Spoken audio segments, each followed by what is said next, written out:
So if you are a member of the committee, please make sure your camera is on so that we can make sure we're capturing you in the link. We're still trying to figure all this out, but we're getting through it. I'm more of a Zoom person than a Google Meets person. But anyway, who would have thought a year ago that's what we would be saying? All right, so with that being said, I'm going to go ahead and share my screen so we can be getting started the meeting. Let me go ahead and share it again. Let's see here.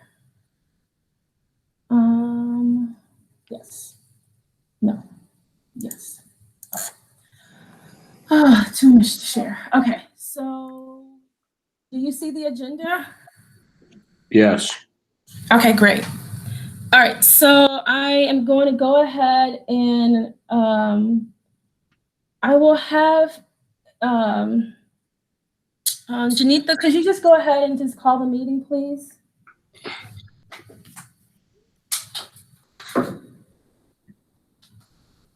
If you can't, then I can have someone else do it. I'm sorry. I have to remember how to unmute this meeting. Anyone want to motion to start meeting? Yeah, just call the meeting. So we're calling the meeting of the committee. We're calling the meeting of the committee on August 5th, 6:30 p.m. Thank you. And I'm going to do a roll call because as part of the governor's executive order issued by the governor's office, suspending in-person attendance requirements for public meetings, the rules committee will be able, the Citizen Police Review Commission will be participating in this meeting remotely. Due to health concerns, residents will be able to provide public comment, but just not in person, of course. They may do so by virtual meeting. I have to do a roll call to agree to these terms of the meeting? So I will just do a roll call. So whoever, if you can please make sure you are muted if you're not a committee member, that'll be helpful. Again, I am not really real versed in Google, so I think we're going to be moving to Zoom at the next meeting. So anyway, Jamal Graham, are you present? Yes. Blanca, I'm going to Blanca, how do you pronounce your last name? Lule? Lule. Yep. Lule, thank you. Yep. Shauna Richmond? Present. Nico Ross? Nico? I think he was here. Yeah, he's muted. There we go. Janitha Shambi? President accounted for.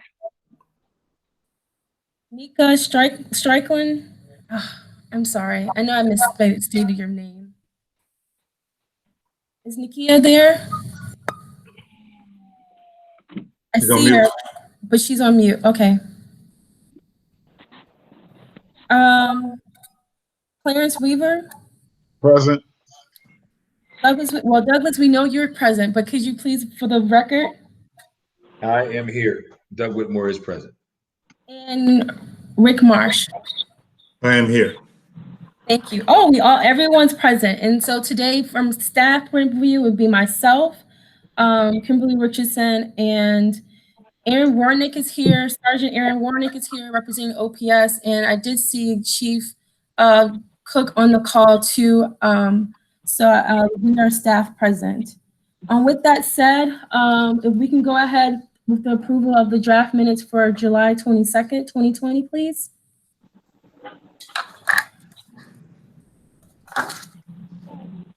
Can someone move? I move for the approval of the draft minutes. I second. Who is that second? Clarence Weaver, I second.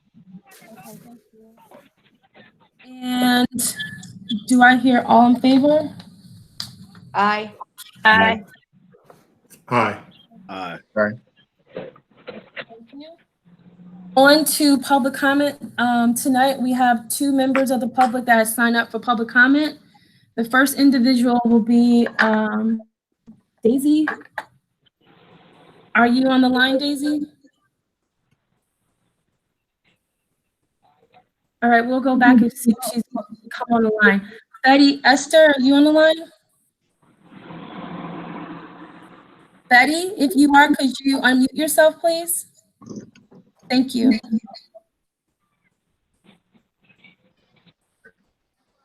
Now, what did you need from me? You have signed up for public comment, so I was giving you the time for you to speak, ma'am. No, I didn't sign up for public comment. I just signed up to join the meeting, which took a while to get here. Okay, well, you So signed I up. haven't heard anything that I need to give public comments on, because the last meeting you had before, I wasn't able to get into. So I don't know why that was, because I followed all of the instruction on the website. So I don't have no comments to that meeting, so I'll be listening today. And if I have any comments, I will be sharing them at the next meeting. Okay? Okay, Daisy, are you here? I'm sorry. I was just calling for the next person, ma'am. You can Okay, go ahead. thanks, Kimberly. You're welcome. All Thank right. you. Thank you. Daisy? All right, well, with that, those were the only 2 individuals that signed up for public comment. So if we want to go ahead to proceed with the meeting, I will go ahead with, for approval of the 2020 meeting schedule as per the State of Illinois Public Meetings Act. This commission has to set a meeting time and date. And so that schedule was provided to the group. And I want to go ahead with approval.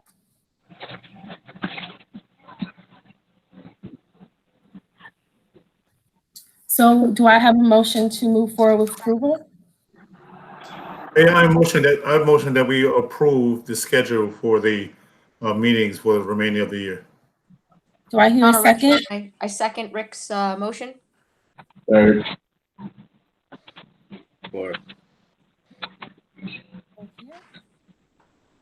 Agreed.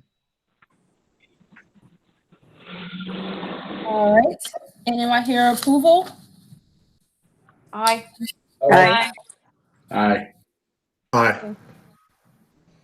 On to the job where I will no longer have to do this work any longer. We will have a chair moving forward. So this is for the approval of the office of chair. The nomination was of Janitha Shambi as chair for 2020, 2021. Do I hear a motion? So can I just ask a question? Yes. So she will be the chair for the remainder of this year and all of next year? For the remainder, it's a year. So it'll be this time next year, since this is when the committee was established. So it'll be based on year to date. All right, understand. Good question. Thank you. I move to approve Janitha Shambi as chair of this committee. Second. Third. Was that Fourth. yeah. I'm sorry. Who was that second? I'm having issues with my computer right now. That was Doug Whitmore. Thank you. All right. With that being stated, Ms. Shambi, I will let you take over the meeting as we are on item number 5, overview of the citizen police complaint process, that Aaron will be providing that presentation. Okay.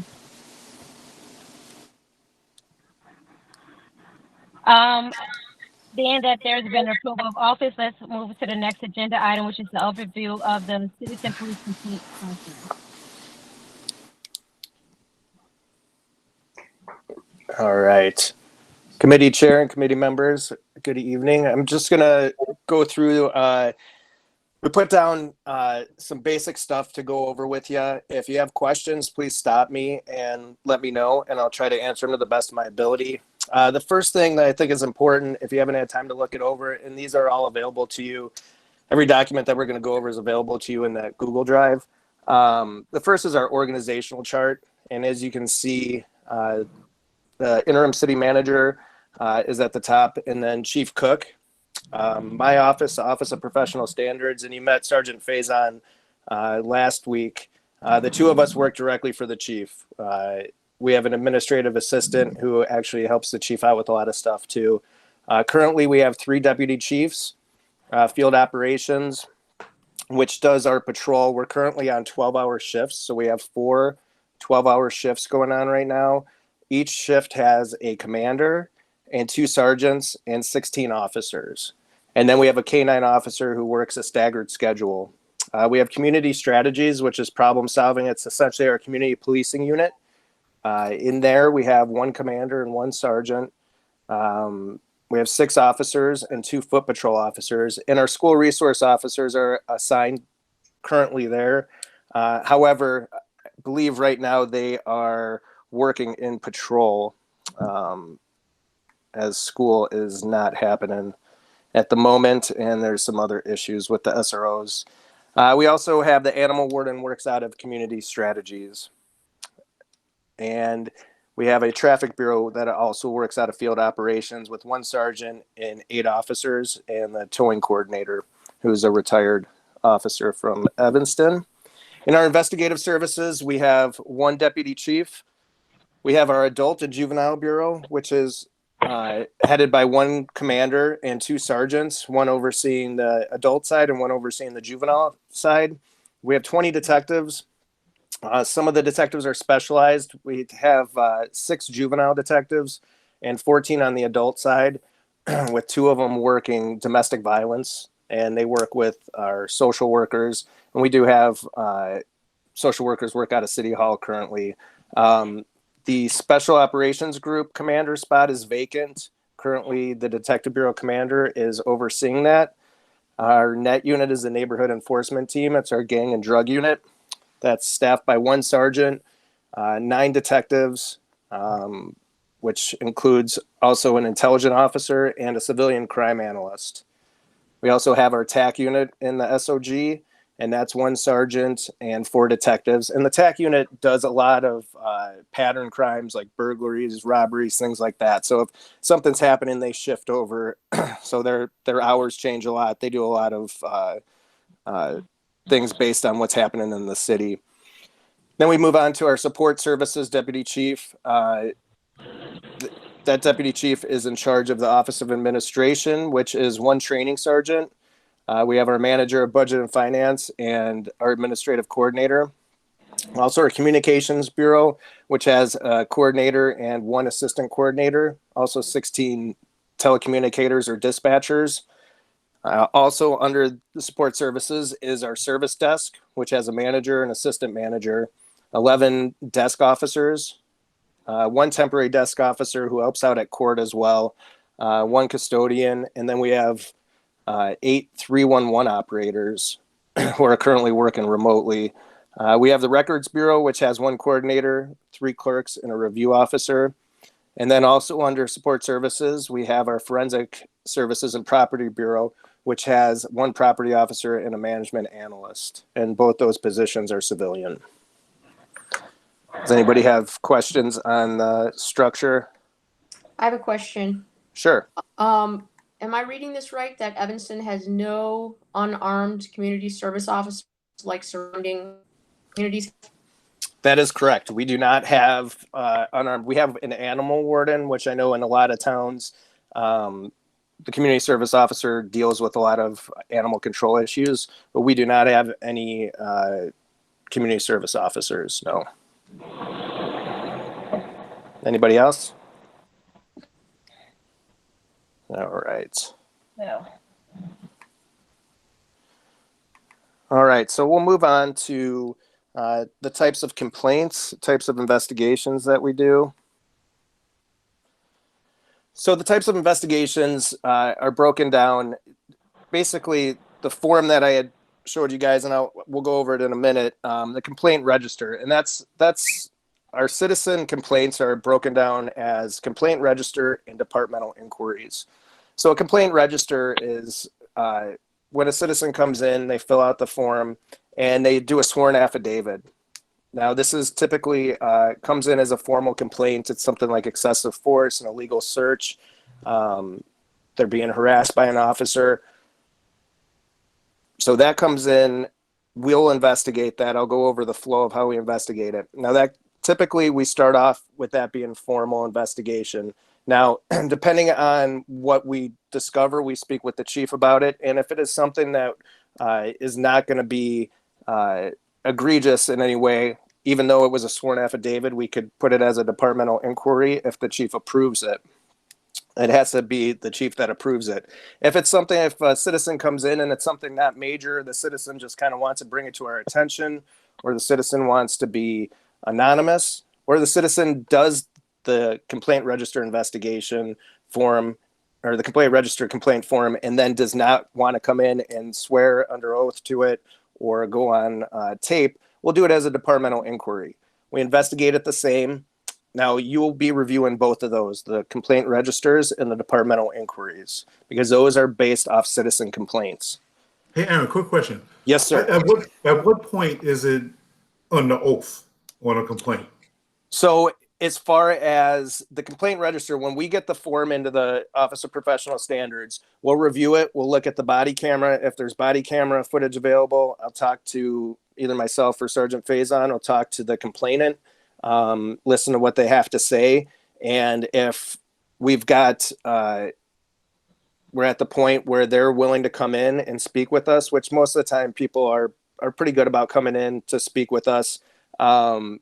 We will have them do an interview with us. And then during that process, we'll have them notarize it. We have notaries at the police station.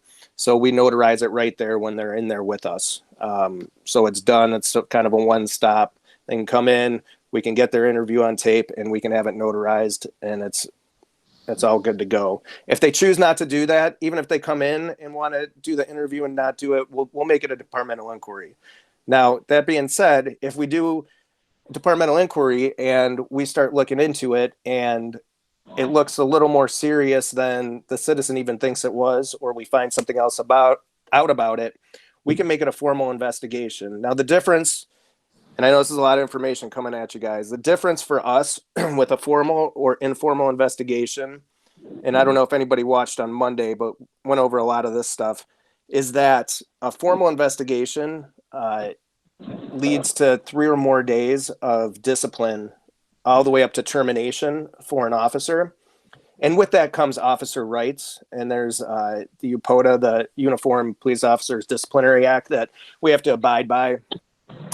So if it's going to be less than 3 days, it's typically an informal investigation. So just because it's a departmental inquiry doesn't mean that we can't step it up if we feel that there is a violation that is deemed serious. And the other investigations we have are the administrative review.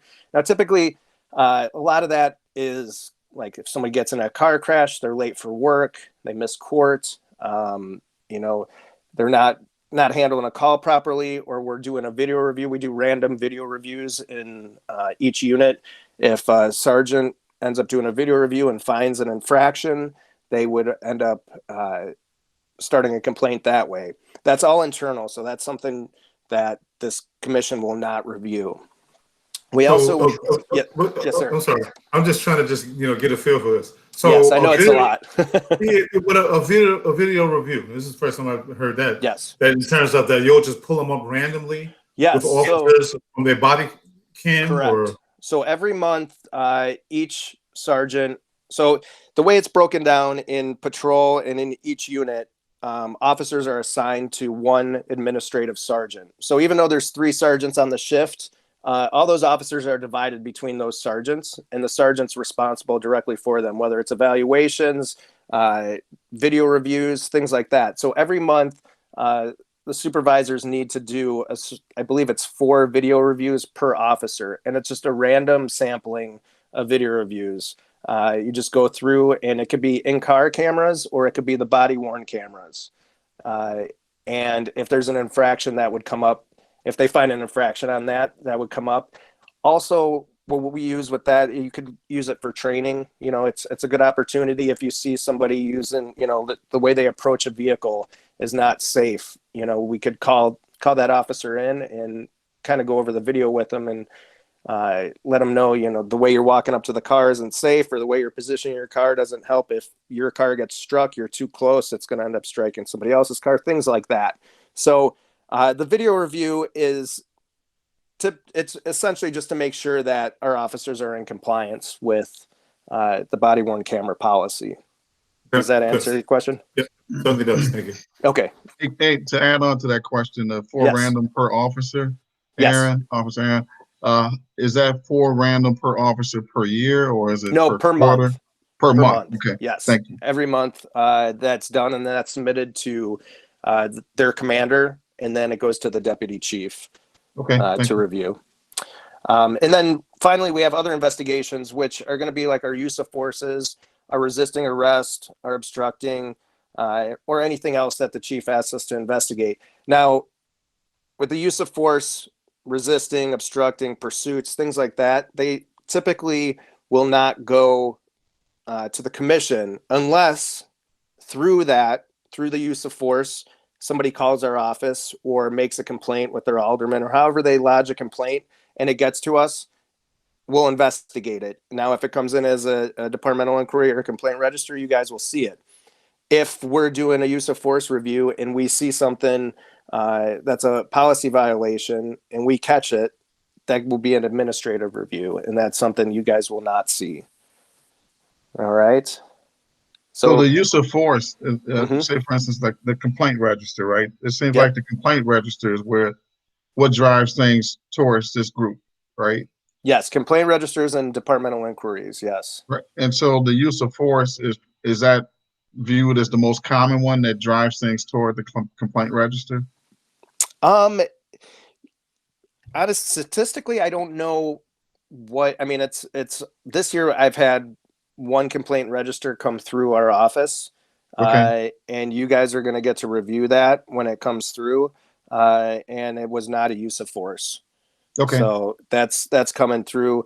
I think a lot of times with the body camera, things being recorded, officers are handling themselves differently. And I think that, you know, every now and again, a citizen will come in and watch the video and decide well, you know, actually this is something I see, you know, what I'm saying and what happened is not in line.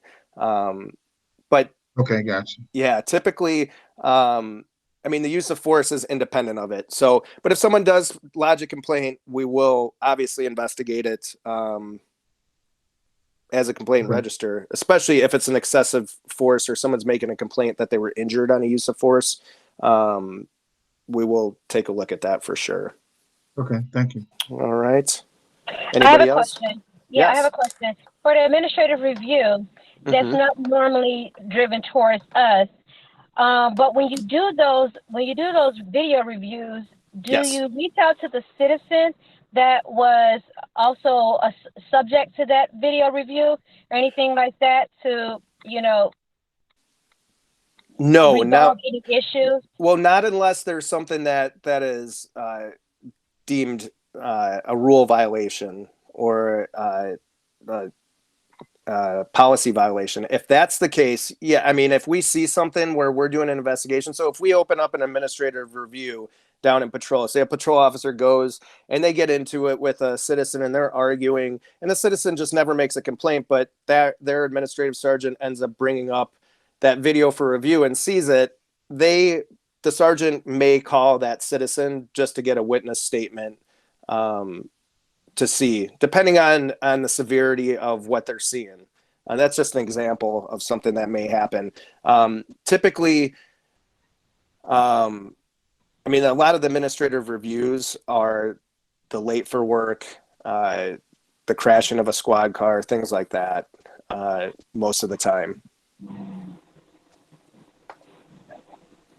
I guess Anybody else? the reason why, the in the administrative review, the failure to follow radio procedure, it kind of seems as if there's potential there from an administrative standpoint that it may roll up similar to inquiries to the register, right? So I guess it is, everything is open to potentially get to the register if it's deemed as an issue, right? It could, yes. So, I mean, Okay. well, the administrative review, unless a citizen ends up complaining about it. So the top two are only citizen complaints. So the Okay, administrative review, we may find something and then talk to a citizen and it escalates up to a citizen complaint. Or we may see something and it may take a citizen a few days to call us. You know, they go home and they're just thinking about it and, you know, it's bothering them and they call us and they tell us about it. And you know, an administrative review has already started. And that could Okay. happen. It typically doesn't, but you know, typically people are will call us, at least in my experience. I mean, I get calls almost daily, at least questions people want to know. And you know, I'm pretty transparent. You know, I'll talk to people and tell them, you know, if what they're telling me is a rule violation, if it's something I'd be happy to investigate it. That's what Sergeant Faison and my job is. So we take everything that comes in and look at it. And that's also why too, we do not put down any recommendation for discipline at all. So even when it comes back to us, the chief has the final say, but we don't do anything with discipline. We're just basically independent investigators and we send it down to their shift or their unit to review. So getting back to that, the departmental inquiry and the complaint register are really what you're going to see unless administrative review becomes something that turns into a citizen complaint. and then so the citizens on the inquiry and the complaint register Yes. and the ops team and the sergeants for administrative review and ops for other investigations, or is that also ops and sergeants? Well, so the OPS is us, Office of Professional Standards. So that's myself and Sergeant Faison. Right. So typically a lot of times, like as far as administrative review, that typically starts with the unit that the officer is working in. We typically do not start administrative reviews. That's something that's caught on a level that we're just not on a day-to-day with these officers. Okay. Because mostly what I deal with and what Sergeant Faison deals with are citizen complaints. We'll get the administrative review when it comes through and we'll look it over. We look over every case that comes through. We issue, once the discipline's decided by the chief, we issue the paperwork for the discipline and we log it and we file it. But typically the administrative review is done at a level that's outside of our office. So by the time it gets to us, it's typically done. The investigation's done. Now, if it's something that is going to become a formal investigation, like I said, if we think it's going to go over 3 days of discipline and we want to give them notice of investigation and let them invoke their rights and do all that, then we will take over the administrative investigation. If it's something that ends up being egregious and serious, we would investigate it. Because that would end up going on video, or not video, but recording, and we get transcripts and do that, kind of what we do with the complaint register. Does that help? Yeah, I think the only thing I was doing was trying to drive who's accountable for each type. So there would be a clear understanding on our side, like who's accountable. Yeah, so like a departmental inquiry, you'll see one that's coming through that was handled down in patrol, and the patrol sergeant handled it and wrote it up and sent it up. A lot of times it comes through our office. A lot of supervisors will send the complaints up to us rather than handle them. Occasionally we'll send the complaint back down to them to handle if it's nothing that seems too complicated for them to take care of, like an officer's attitude or something like that. But if a citizen calls our office, I talk to them and I make the first contact, I'll typically take the investigation. So if I'm the first point of contact, I usually am the one who investigates it. Okay. No, thank All you. right. Yeah, that's clear to me. Thanks. Okay. And honestly, if you have any questions too after this, I believe everybody has my contact info. Feel free to email me or call me, and we can go over some stuff too. And I think a lot of this will become a little more clear once you guys start seeing the investigations coming through. I know. So Aaron, are you Yes. like internal affairs? Yes. So Office of Professional Standards is a fancy internal affairs name. Yes. So that's what Sergeant Faison and I are the Department of Internal Okay. Affairs. But since at least the 80s, we've been Office of Professional Standards. There you go. All right. Now we'll move on to the complaint register form itself. So this was just, this is a pretty new form. We had an older form, and there was a committee that came up with this form. And if everybody kind of goes through it. What's that? Sorry, Aaron, can I just acknowledge the committee that came up with that form was the committee that reviewed the citizen police complaint process. Yes. They were the committee that were the ones that made the recommendation to revamp the previous Citizen Police Advisory Commission or board that was functioning prior to this committee structure. And so as part of that recommendation, they requested an update to the employee complaint register and also to how the register is being submitted so that people were not only having to submit to the police directly, but to additional staff through the city that may feel a little bit more comfortable to submit their complaint if they did not want to enter the police department. So I just wanted to give some context since Aaron was not a part of that process at that time. Yes. So that, and Kimberly, you were part of that, correct? Yes. Yeah. So my predecessor, the commander who trained me, Jody Hart, was part of that, I believe, at least towards the end of it. So I think this forum honestly is really good. They spent a lot of time going over this, like going over ideas, and came up with this. And I like what it says on top, how to submit it. And you can do it online through. So the form online is a little different, and we also have pamphlets. I have told at least the front desk and patrol supervisors, if someone comes in, you can give them the pamphlet because it has a ton of information. But this form is ultimately what we'd like to have filled out. Because this form at the very bottom has the affidavit. So where they sign the verification there, that's where we have the notary notarize it. So definitely like this form to be filled out if possible. A lot of times I'll get the form to somebody, or we'll leave it at the front desk for somebody, if they call in and they want to go through with a complaint register or departmental inquiry. Even though it says employee complaint register, even if it's departmental inquiry, we'd like them to fill out the form if possible. Now, like I said, we'll take an anonymous complaint. We'll take really any complaint that comes through to us, which is a lot more than a lot of police departments. So you could submit it in person by coming to the police station and getting the form, or you could do it online, and it's on the city's website. It essentially has all the same boxes you fill in, and then that gets emailed to us directly to Office of Professional Standards. So we get that as soon as it's submitted.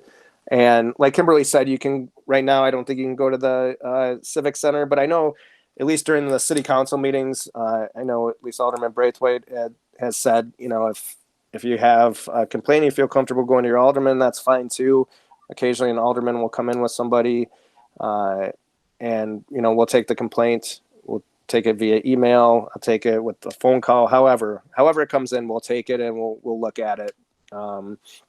So ultimately, sorry, I just want to say, and I know we're identifying another location for outside police drop off. It's Good. just, as you all know, the Civic Center is currently closed to the public, and so we have to identify, once we've kind of figured out what the lay of the land is going to look like long term with regards to our customer service facing offices. So that will be something we will share with the group once that's identified. And also, I just too want to be clear, like, this is just not for police officers. And maybe Aaron, you can expound on that. Like, who can people use this form to compile? Yeah, so really anybody who works for the police department. So if it's a complaint against a civilian employee, we will take that and we will investigate it. So yeah, it's not just, it could be a complaint against a supervisor. It's not just a patrol officer or a detective. Really anybody who is housed or works out of the police department, you can use this form or you can make a complaint on, and we will take a look at it. And obviously, the more information that's filled out on it, the better. And I mean, we use this, and this form ends up going. You'll see it. If it is a complaint register form filled out, you guys will see that in your packet that's submitted to you. All right, and then the Aaron, next. Sorry, Go ahead. No, go ahead. interrupting you. No. For those who are watching this, who are not committee members, I just want to inform them that this presentation that we are showing today is also on the committee's page under packets. So if you are interested in looking at this or sharing this with any other individuals who may be interested, all this information tonight is on our committee webpage. Great. And I know that the form that you have up there, Kimberly, I found a typo and I fixed it and sent it back into the into the drive. So there's 2 typos on this. So forgive me. I found it, and I'm currently in the process of putting this into an actual flow chart. So it'll be a little easier to visually see. But when we get a complaint, typically it comes into the Office of Professional Standards. Or it goes down to patrol and then they call us and send it up to us, and we'll review and investigate it. Now our process is, getting a statement from the complainant. We usually get a statement from the accused officer. Now it's different if we're doing a complaint register and it's under oath.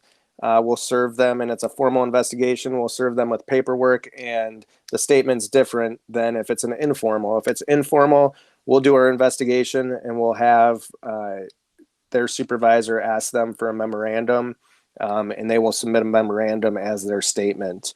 And we'll also get statements from any witnesses. We'll review all the reports, videos, any additional evidence, which could be like a call for service, like a CAD tickets or a computer-aided dispatch ticket, things like that. And you'll see that in the packets that you're going to get all the information that's included in there. And then once we review the complaint, ends up going down to the supervisor of the accused officer. And that supervisor will look at everything and they'll make a recommendation as to if the complaint was legitimate and if there is discipline or training that's needed. The discipline and or recommendation, so either the finding of yes, this officer did violate a rule or policy or did not, will go up to that division commander. The division commander will pen a memo and send that to the deputy chief. The deputy chief will also review it and give a disposition of what they feel, their recommendation, and then it goes to the chief. Now the chief has the final say. The chief can give more discipline or less discipline. And in the city of Evanston, the chief and the city manager are the only 2 people who can really give final discipline. In all my time, I don't know that. I think one time I was at City Hall for an arbitration, but typically what the chief issues stands. And so once it'll end up coming back to us. Once the chief approves or looks at it, if there is discipline, we will do a disciplinary action form, which is a form that the officer will get. So this form is signed by the chief and by human resources, and then it's given to the officer. And then from there, ends up coming back up to our office, and then we file it with our Office of Administration. And then we also keep a copy of that. What's that? So, Aaron, can you explain why the police chief is the one that makes the final discipline? Because then why have this committee? Well, the committee will give recommendations, and the chief. So by the time the committee sees the disciplines typically going to be issued. So if the committee or this commission ends up seeing something and gives an opinion or gives recommendations, that's something that the chief can take going forward and implement if he so feels that it's warranted. And I think this commission's it's good oversight. It keeps the process honest too, because there's no sweeping things under the rug, not like that was happening, but it puts it out in public view. So I think that the reason for the commission, but just the way it's set up is the chief does have the final say. He's the defining internal arbitrator, as he's called. So he's the final say. I like to add to that. Yes. But we have had cases that went up for review, and when they got to human services, they wanted us to take a look at some additional things, and then we go back and it's possible at that particular point that we readdress or reevaluate our decision. But what I have instituted since I've been the chief is not a one look at a particular situation with respect to discipline. I will sit down with Sergeant Warnick and Sergeant Faison, and then we'll hammer out what we think is appropriate. So you'll have more eyes on it, and then we'll come up with a recommendation that's pretty solid when it gets to human services. Thanks, Chief. So what is the input, from this commission on disciplinary, or, does our recommendations have any impact? Where do we stand in the process? Well, you all are a subcommittee of human services, and we're here to listen. That's what I'm here to do. You all may have a different perspective about what discipline was issued or why it was done like that. That's why when it gets to you all, it hasn't gotten to the officer yet. And we could adjust if that need to be done. All right, got it. Thank you. Thanks, Chief. So once that happens, if there is discipline that is issued, the disciplinary action form is handed down. If there is no discipline, we let the accused officer know that the investigation is done. We also send a disposition letter. We will call the complainant and let them know that as to what had happened with the complaint, whether or not discipline's been issued. We also send a letter via certified mail. And in that letter, so the letter will go out after your commission reviews the report or reviews the investigation and before it goes to human services. So the complainant has a chance to go to human services and speak to the complaint and the finding if they so choose. So we will notify the citizen immediately once we have a disposition, and then they will get a letter telling them when their case will be up at human services. Now, I have a question based on that. Mm-hmm. They only get a letter and say that their case is up before human services if there's been some sort of punishment or disciplinary action, or is that for anything? Is that almost their way of kind of like appealing the OPS decision? Well, it's not the OPS decision. I want to make that clear. It's but yes, regardless of the finding, whether it's an unfounded, exonerated, or it's sustained, they will get a letter telling them what the finding is, and they will have a chance, if they so choose, to go to human services and speak. Anybody else? Are they notified when it comes to Citizen Police Review Commission, when you all have a chance to review it? They do not. We do not send the citizen to the CPRC. So they'll be notified after the final disposition comes down as to the discipline. Will the commission also be notified? Like after we give recommendations, we'll also be notified once once there's a finding? Yeah, so typically what had happened in the past, and this is all new with the CPRC. So the CPAC decided right then and there, and the discipline was done at that point. So they knew. So after human services, so after the case goes to human services, we can report back to you, either Sergeant Faison or myself, at that subsequent meeting. So you guys meet on the first Wednesday, and then the first Monday is human services. So following that, human services. So the hope is that anything you guys review will end up going to the next human services committee. And then a couple days later, we meet. So we can tell you what the outcome was on those cases. So you know. Does that help? Yes. Okay, very good. And if there's anything you see or you think that is not being addressed properly, please let Sergeant Faison, myself, or Chief Cook know. This doesn't work if we're not communicating with each other. So please, we won't be offended. Trust me.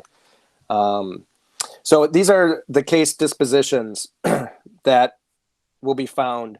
So exonerated is the incident actually occurred, but it was lawful and proper.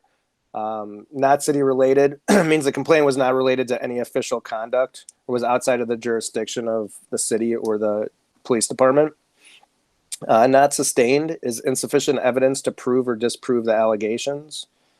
A policy failure is the allegation is actually true, but the officer followed our policies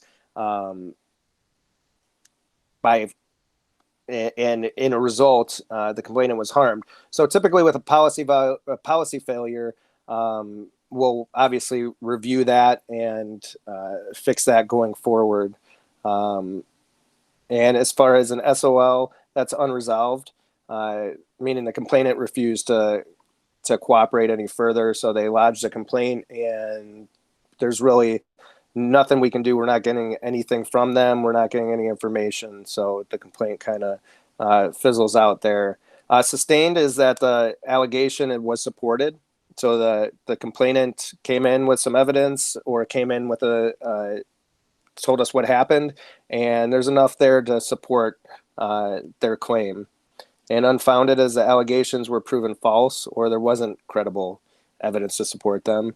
And withdrawn is when the complainant decides that they don't want to go through with it at all, and we will withdraw the complaint at that point if it's something that isn't egregious and something that does not require an administrative review. We will end up just stopping the complaint right there. Can I ask a question? Of course. What's the burden of proof in a matter of saying that the complainant needs to present evidence in order to have their complaint actually sustained?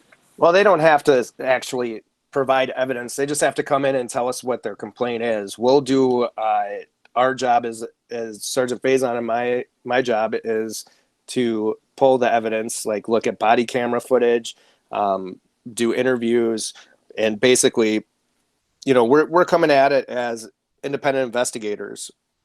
I'm going to give both sides of the story, and we're going to give you everything that's there. And the sergeant that it goes to is going to review all that and all the way up the chain. So it isn't up to the actual complainant to provide any evidence. All the complainant has to do is tell us that this is what happened to them, and this is why they feel they need to file a complaint, and we will do the rest from there.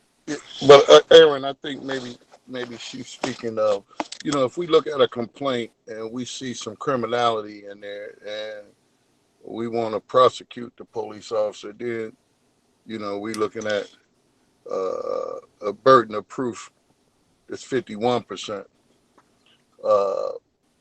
Versus if we looking at it from an administrative standpoint, we're looking at it as a preponderance of the evidence. Right.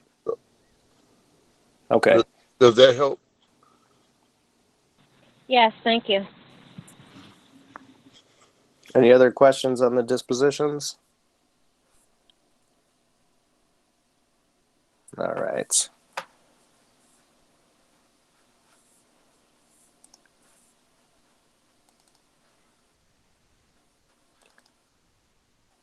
So now there's 74 rules in our police department employee manual, and these rules are typically what you're going to see cited as our rule violations. So when OPS or the supervisor who's doing an investigation ends up reviewing the complaint, going over everything and putting it together, we'll go through this section 8 of the employee manual and we'll look at the rule violations and see what fits the complaint. Typically, rules 1 and 2 are in most complaints. Like rule 6, the incompetence or inefficiency tends to be for something a little more serious. And once you read through this, you'll see there's a lot of stuff in here. Rule 20, you'll probably see the failure to provide prompt, correct, or courteous service. The disrespectful behavior, Rule 18, we see that quite a bit. You get to some of the other stuff like Rule 24, smoking or chewing tobacco gum, that kind of thing. Typically, we don't get citizen complaints on that. But if we do have a complaint from a citizen, rules 1 and 2 really cover just about anything. They're the catch-alls, and then we kind of look to see if there's anything else that was violated. And all the way down to Rule 74, which is harassment and discrimination, prejudice based on protected class. So we go through this, and this is kind of, sorry, I've got to charge. My phone is about to die on us. I apologize.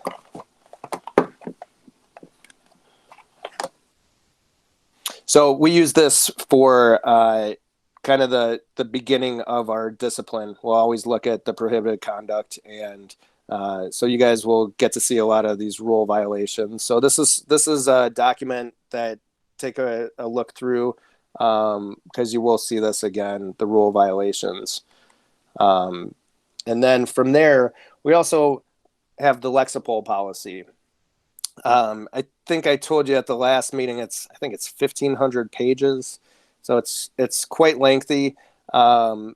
Typically what happens, at least for this commission, is you're going to end up seeing, you're going to end up getting a complaint, and that complaint is going to have the Lexipol policy violations as well as the rule violations. So I know there's a ton of them in there. I listed on that form that Kimberly has up, probably the ones that you should familiarize yourselves with and read through. These are the ones that you will probably end up seeing the most. Now, granted, there's other ones that may come through that you'll see, and you'll have time to review them. So if you have questions while you're reviewing them, please feel free to get in touch with myself or Sergeant Faison to go over it. But especially the use of force, the handcuffing, things like that, the resisting, the body-worn cameras, so the mobile audio, the portable audio recorders, things of that nature are good to review, and then the personnel complaints. So, like I said, there's about 1,500 pages. This is probably, I don't know, maybe 50 to 100 pages listed there. But like I said, you'll see the violations. It'll either be the rule or a Lexipol policy, or a city policy violation, and you'll get that actual violation, the Lexipol policy. It will be printed, so you'll read it. It'll come with the complaint, so you'll actually get to see it. We put it in every complaint, so the memorandum that we prepare has that in there, so you'll have it. Yeah. Now, one other thing you should know about the Lexipol policies, they change as new laws, each year. Normally in January, we get new laws enacted in the state. So Lexipol will update specific policies that are affected by state law change. And also, with the Justice and Policing Act, which is in both sides Congress, whatever they come out of in terms of reform that relates to general orders, Lexapol will also update our general orders with respect to that. So, it's a living document that constantly changes with updates and changes in the law. And to that note, if there are changes and updates, that's something either myself or Sergeant Faison will update. We'll send in or drop into the Google Drive an updated version of the Lexapol policy for you, so you have up to date information. All right. Any questions on that? I think this is a good overview. Is there a proceeding document that's an executive summary that kind of helps us tie this together, just like you by practice and innately, right? But is there a document that kind of ties it together as well? There isn't. I mean, the flow chart or the flow list is kind of I think what brings it together the most. I honestly think once you see the complaints, this will all make a lot more sense. And Kimberly and I talked before this, and I know this is a lot of information coming at you. But once you get, I think we talked, there'll be at least 3 complaints for next meeting for you to review. So once you get those, if you look through and you have questions, please give me a buzz. If there's something I can put together, I mean, all this information that's here, you guys have in the Google Drive. So it's all there. I mean, the dispositions you'll see are on every case. And the types of investigations you're typically, or all you're going to see are the departmental inquiries and the complaint reviews. So we did go over a lot of it, but really you're only going to see those 2. That's all that's going to come through to you. The rule violations and the Lexapol policy, that's all going to be listed in the memorandum too. So I think once you actually see an investigation come packaged to you, it's all going to make a lot more sense. Because I know, I mean, even though I've been a police officer for a long time in Evanston, until you're up in this position, it is kind of a foreign language. It took me a little bit to get used to the nomenclature and all that as well. So I understand. So if there's something, I'll take a look and I'll talk to Kimberly and see if there's something we can put together for you guys to. Hey, Aaron, help out. what was driving my question was Mm-hmm. not just the breadth of this and the depth of this information, because Yeah. I'm quite sure many of us have been in environments where we've had, a lot of information thrown at us and we had to process at one time, Of right? course. So what I'm looking for, and thanks for your feedback on that. I just want to make sure that we have a good understanding of our expectation. And like when we review what's supposed to be put in our plate in September, what's the expectation as far as turnaround time with us collectively to review something? Since we haven't done it before, I don't think the expectation is for us to go to a meeting and review 1 or 2 complaints in the same meeting, right? Is it, hey, here's a complaint that's under review, and then we have a window of time to review it, or what's the normal expectation of most cases and reviews? Well, Aaron, sorry. No, go ahead, Kimberly. Go ahead. So there's 2 points to that question. One, I think that when Doug and Janitha and I meet to talk about the committee's bylaws, there's another aspect to the ordinance that's new to this commission, is that there's supposed to be a report generated with this disposition or with the committee's review. So I want to kind of talk through that with the 2 of them to see what should that look like and how that can be done in a way that's most efficient.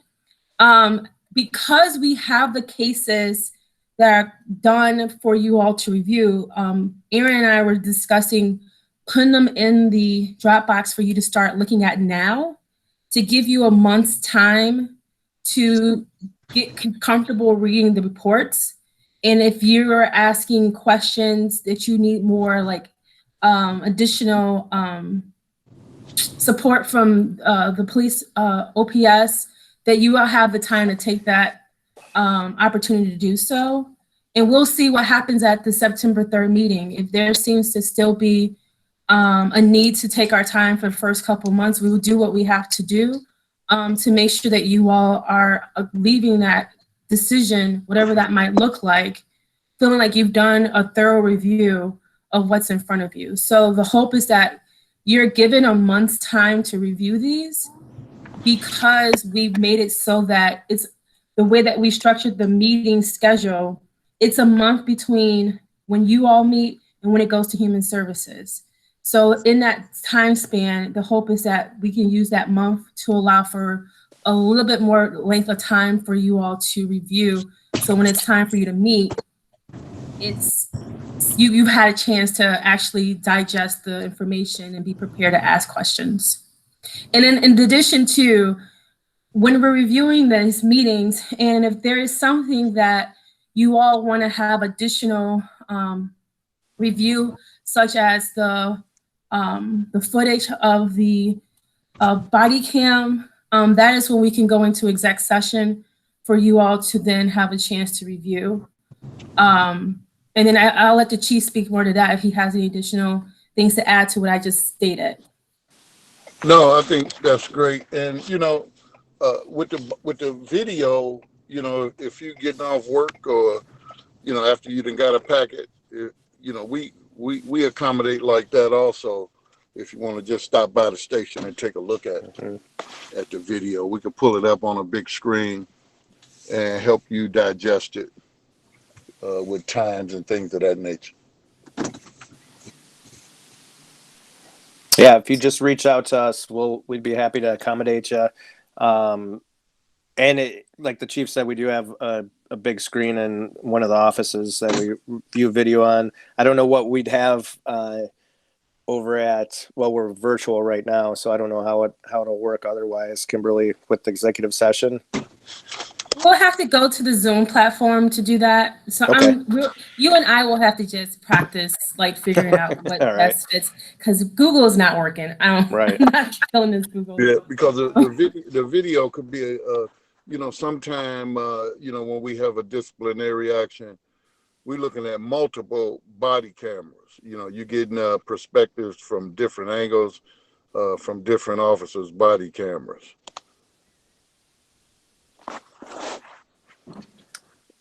And I think too, to Kimberly's point, this is new for everybody, not just to you guys. This is new for us. The CPRC, this is, we're learning just as much as you are with it. So obviously any feedback we're open to as well.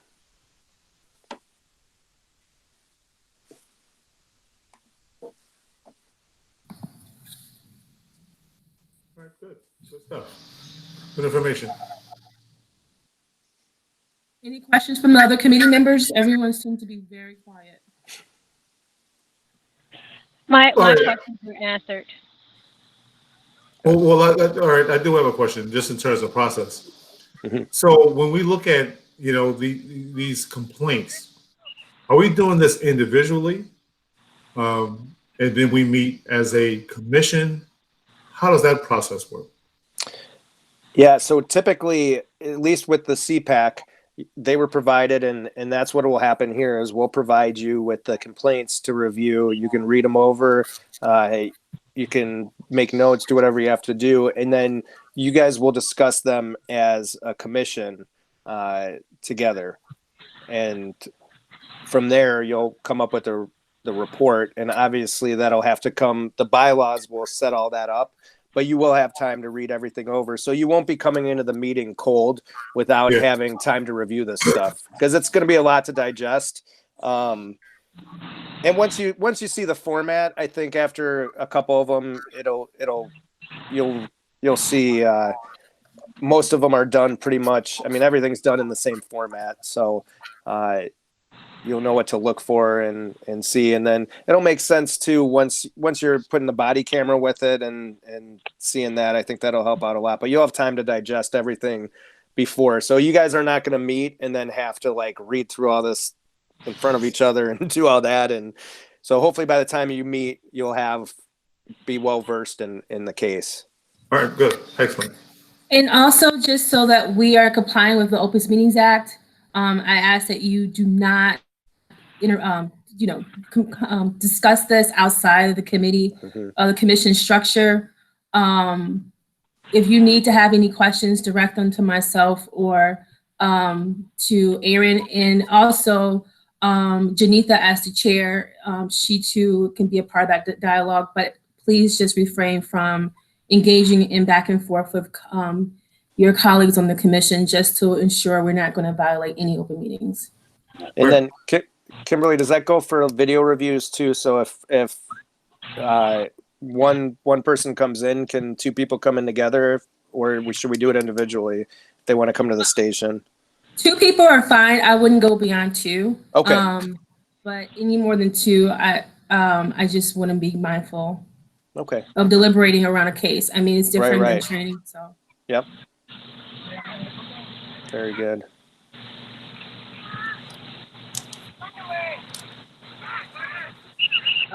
Whoever's at a game. Okay. Lucky you. I'm still in my office. So we are, if there's no further conversation, and there's really no new business. We've already confirmed our next meeting schedule.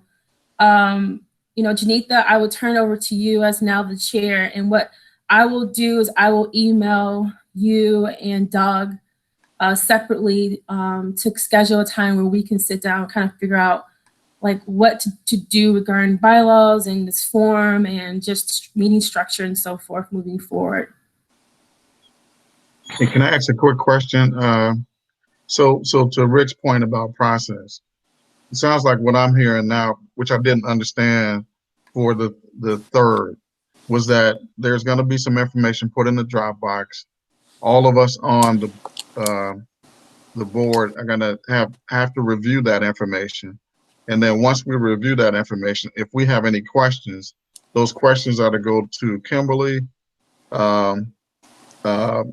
Aaron, or Janitha, and then, have dialogue or whatever, get any feedback back, and be ready by September 3rd for a collective discussion, right? Yes.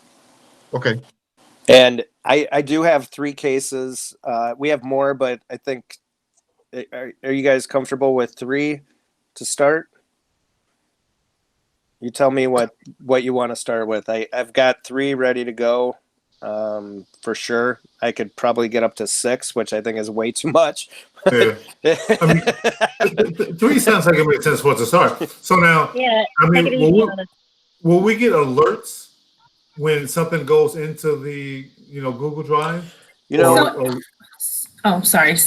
No, go ahead. I was just going to speak to that. So anything that is information that is pertaining to like a packet, either myself or Aaron will send an email and just have a link in that email to direct you to where that is in the folder.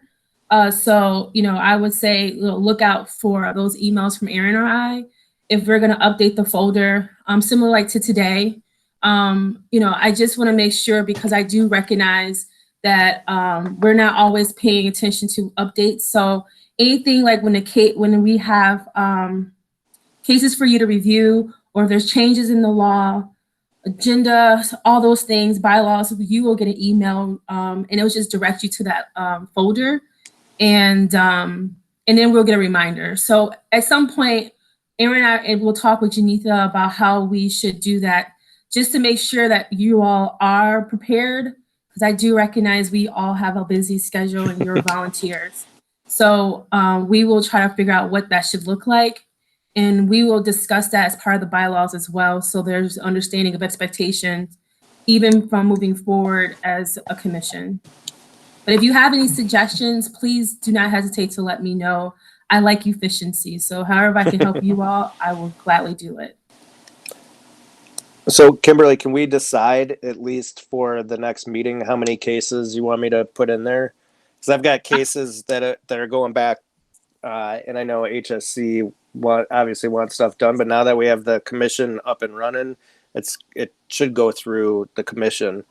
So like I said, 3 were supposed to go earlier this week. So we could do 1, 2, or 3.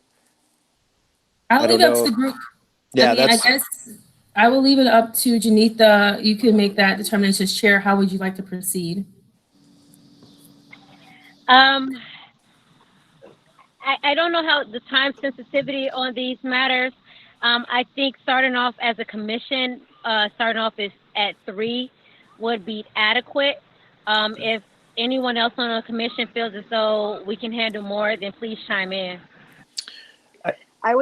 This is Blanca, sorry. I was gonna say, can we start with 3, and once we've evaluated those 3, maybe email as a group and decide if we want to look at the other 3, or if we're in a position to review the other ones? Because until we see what they actually look like and what they contain, it might be difficult for us to assess whether or not we can take on more than 3 cases. Well, let's just do the 3, and because you also have to do a report, and you guys will decide how that looks. And I don't want you to have to spend, I think 3 is probably a good number, especially if you have to review video.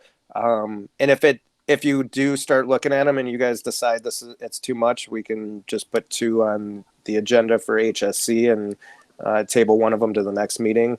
But I would say if we start with the 3, not to add, we'll just go with the 3, and we could always scale back. And then if you guys are good with adding for the next meeting, we could add more.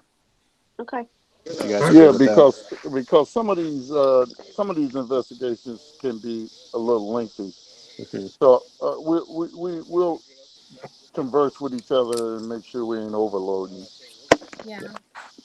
And I will keep in contact with you, Janitha, for us to kind of figure out, at some point we will have to kind of send out some notification of where everyone's at, get a feel for, have everyone review them and feel like they have adequate enough time to review. So we will probably do this. Aaron, maybe we should do case 1, case 2, case 3 in chronological order, how people should review, so that everyone's reviewing the same cases in the same order. Sure. Just in case not everyone able to get through them. Sure. So yeah, I'll make notation. Tomorrow when I go into the office, I'll send these out, and I'll indicate what, and it's going to be the only thing that's going to be the determination is the time. So we'll go chronologically from the one that's the oldest to the newest, I guess is probably the best way. Janitha, is that okay? I'm sorry, I should have first, confer to you. No, that sounds fine. I agree with that. Great. So what's the case review average? I mean, because that's where I'm looking at scope and trying to manage time. And sure. how do I know that I can get through 3 cases by September 3rd with no prior experience with doing it? Well, how do we get us acclimated, and how do I know that? Clarence, we'll help you understand the case.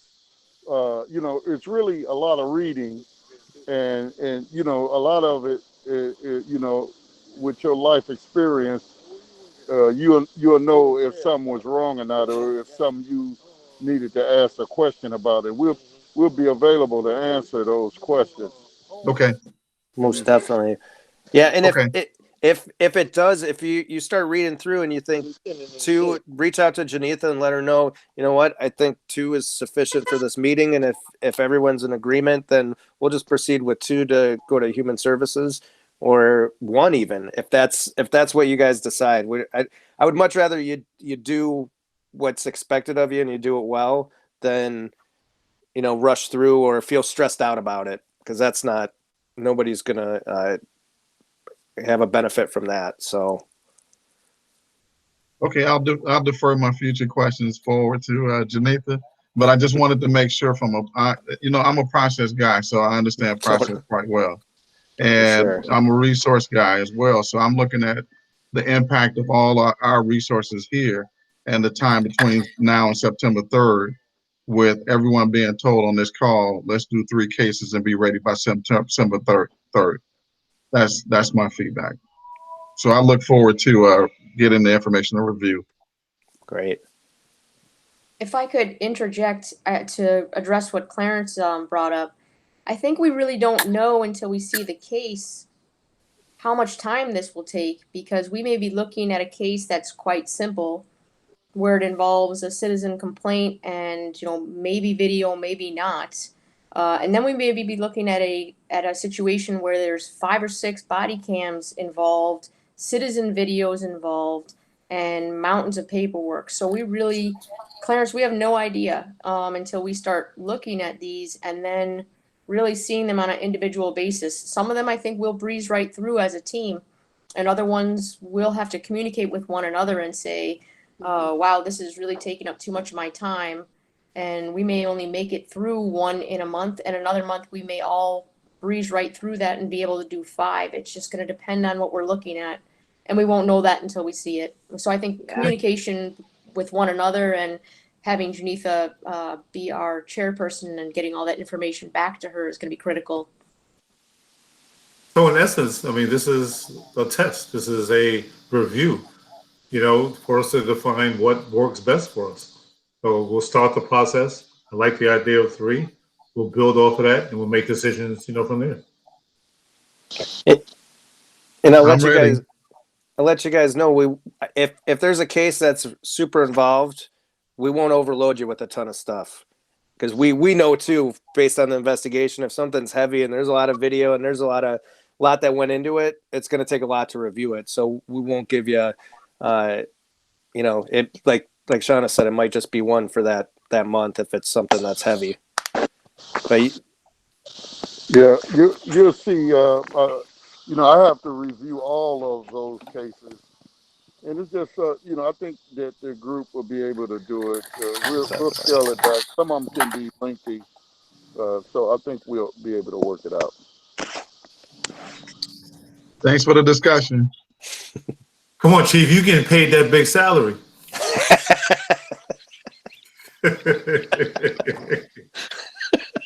Come on, just messing with you.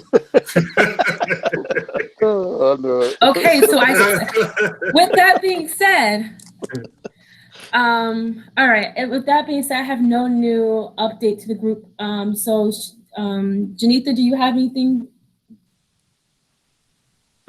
No, I don't have any further questions or comments on this. And if no one else does, then can I have someone a motion to adjourn? Hi, this is Blanca. Motion to adjourn. Second. All right. Thanks, Can we have ayes for agreement?